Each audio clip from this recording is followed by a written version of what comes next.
and I see there's 8 coves up there on my map. I'm looking for the boat ramp as close to that part of the lake as possible. Even if I'm launching over here for the tournament, that doesn't mean I got to drive all the way across the lake and practice. I'm not going to do it. I'm going to conserve as much fuel as possible. I'm going to find the closest boat ramp to the northwest quadrant. I'm going to put my boat in there. Now, when I look at the coves that are there, what I really want is I want the cove that's pointing directly west, straight as an arrow. Why? It's the same answer. Because if it's pointing directly west, it's going to get more sunlight during the day than one that's pointing northwest or one that's pointing southwest. Yeah, or pointing south. It's bent so that the whole thing's not going to have as much warm water in it. It's not going to get as much direct sunlight. The next thing I'm looking for is if I go into that cove, is there protection on the north side of that cove from the north wind, which is the colder wind that time of year. So if I get a big, huge bank, long point that comes out, and the wind can't get in there, I'm going to choose that cove. I'm going to look at that cove. I'm going to like that cove better. The next thing is the bottom contour. What's the bottom like? If I get a nice, soft, hard, sandy, rocky bottom, I want to fish that cove. Because the rocks, if they're above the water and below the water, are going to take in that sunlight. They're going to warm up that area, and the fish in that cove are going to become more active than the fish that live down here in the southeast. Does that make sense? Yep. Okay. What else do I want in that cove? Let's build the perfect cove while we're at it here, guys. Okay. What else do I want? I want cover on the sand and the rock piles. I want stumps in the water. I want lay down logs. I want that. Why? When a bass spawns, here's what it does. Let's say this is a big old rock pile. What it does is it moves in like this, and it gets in a corner so that all the predators are out in front of it. Its back is protected. Now all it has to do after it lays its eggs, all it does is protect those eggs from predators attacking.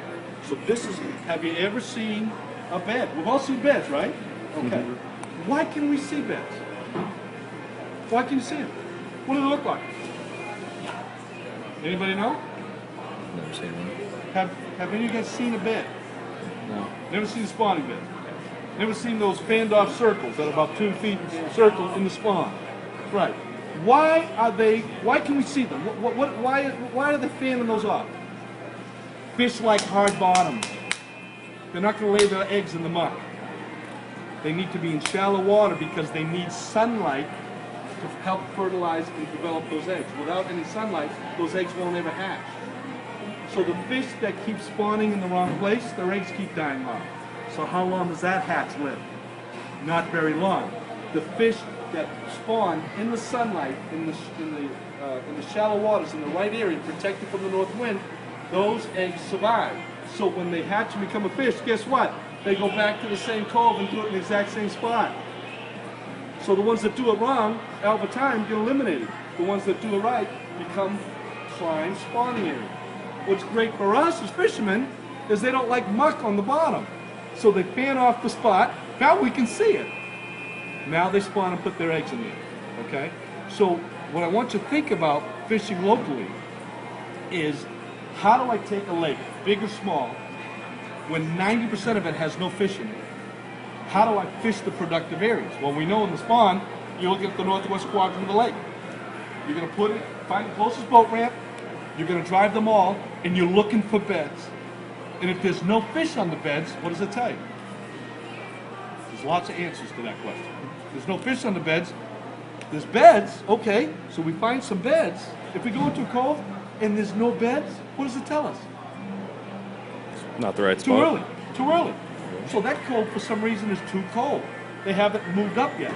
You go into the next cove, and you find a couple of beds, nests, if you want to call them that, and there's no fish in it. Okay, that tells us a few of the fish have come up here, and they've fanned off some beds. They're getting ready, but they're not here yet. Okay. So the first one, it's not really even pre-spawn. It's,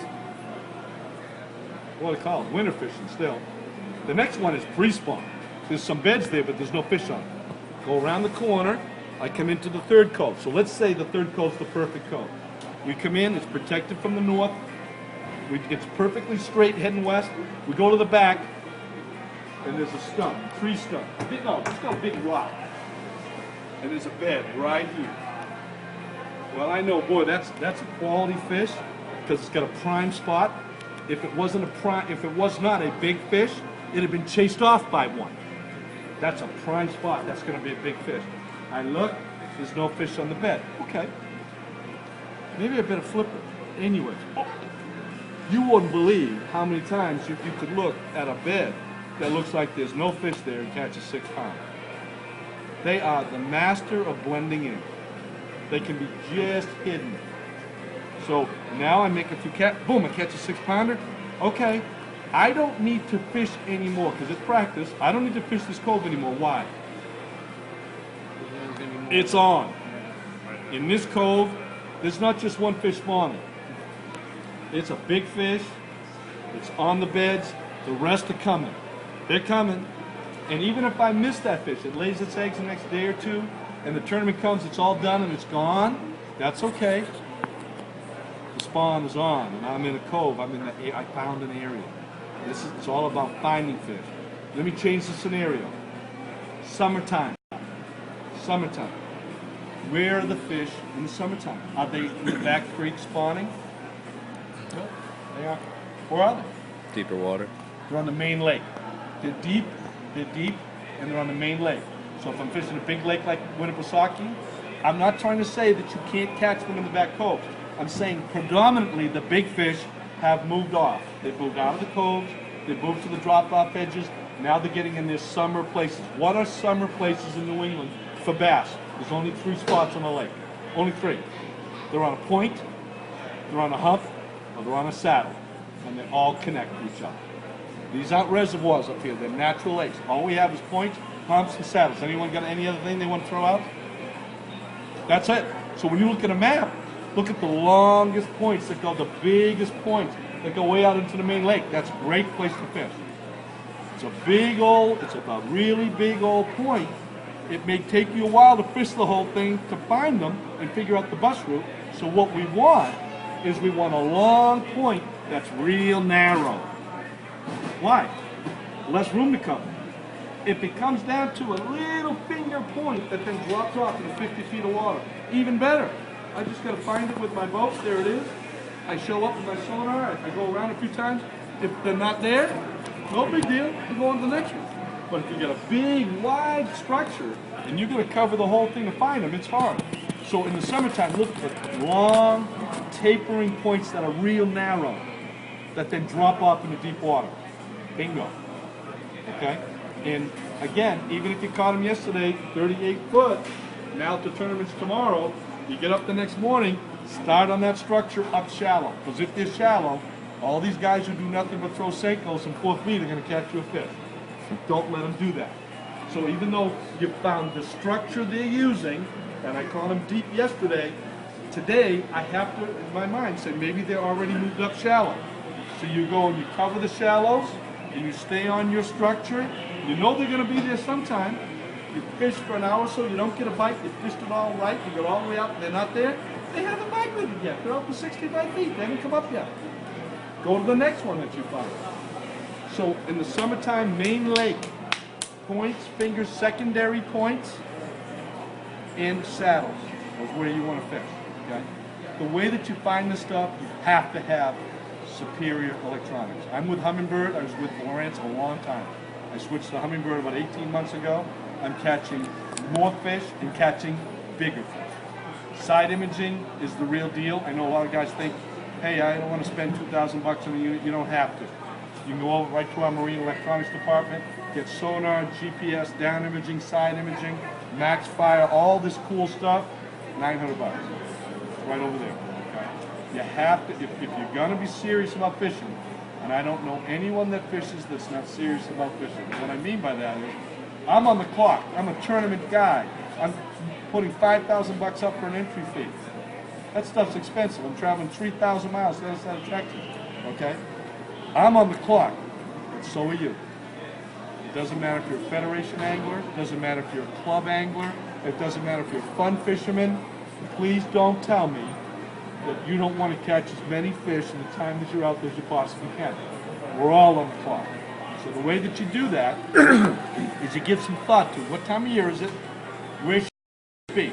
So if you don't know seasonal patterns, there's tons of great books on seasonal patterns.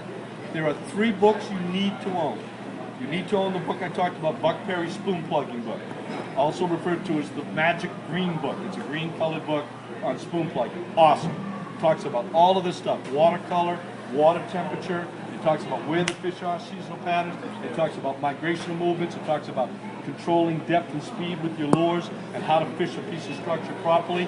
Phenomenal stuff. And it's 60, 70 years old. It worked then, it works now, trust me.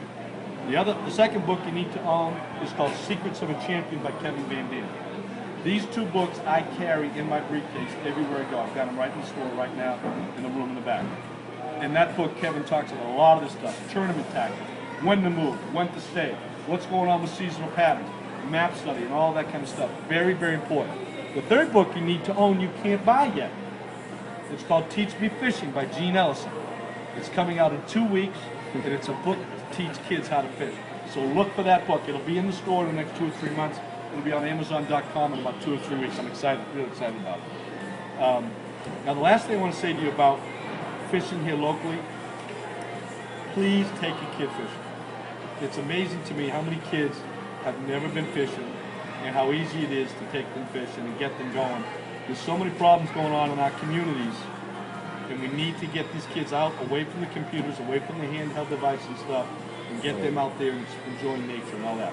I love technology. I'm a GPS sonar freak, so don't think that I'm not into computers and all the rest of that. I find my fish on Toledo Bend in Texas sitting at home on my computer.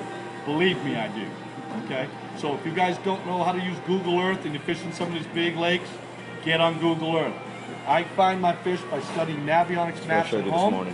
I mark waypoints on that Navionics disc at home, and then I go drive across the country. I know everything. Let me tell you what I can do at home.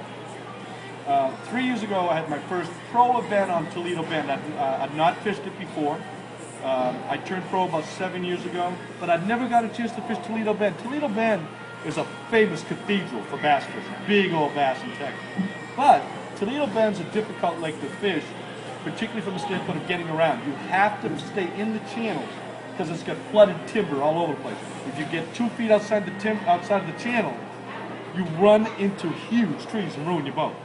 So a lot of anglers over the years have complained, I'm ruining my stuff, I don't want to go there. But Toledo Bend, as great as it is out in the middle of nowhere. Great fishing lake, nothing else around it. So tournaments have gotten away from going to Toledo Bend. Well, the PAA went there 3 years ago. I'd never fished it, and there hadn't been a pro event on there in 22 years. So I couldn't go to get internet information. I had to go to the libraries and pull up the old Bassmaster magazines and go through all that stuff to find out who won tournaments and stuff. Then I find out Tommy Martin, the world champ, lives on Toledo Bend. I know Tommy, he's a nitro guy like me. You know, he's a lot older than me, but Tommy and I are good friends. I pick up the phone and call, hey Tommy, it's Gino. Oh, what do you want? I said, I'm calling to find out a little bit about Toledo Bend. I don't want to tell you anything about Toledo Bend. Why? Tommy's paying $5,000 to enter too. He lives here in the lake. He knows everything about it. I said, hey, I'm flying down. You're going to take me fishing for a couple days. All right, come on down. I learned some things from Tommy about how to get around the lake, what kind of lures they like, what kind of depths they prefer. I fly back to Boston. I pop up my Navionics Hot Maps Explorer DVD. I put it in the computer. Up comes on my screen Toledo Bend. I look at the whole lake. It's a summertime pattern. Where should the predominant fish be? We just talked about this. Main Lake. Right, Main Lake, humps, points, saddles. Okay. Toledo Bend is a reservoir. There are other things besides just points, humps, and saddles. There's separate man-made objects out there. It's a flooded reservoir. So I had to look at those things. But I want to be predominantly on the main lake. So I start studying the map. I find a spot I like. I put a waypoint on it on my computer. I did that for about 2 or 3 weeks. At the end of the 3-week period of time, I pushed the map and make it smaller so I can kind of blow away from it. And I took a look at 358 waypoints. Never fished the lake before, but 358 spots based on these maps that I think I want to fish. I then looked and said, where's the biggest concentration of waypoints?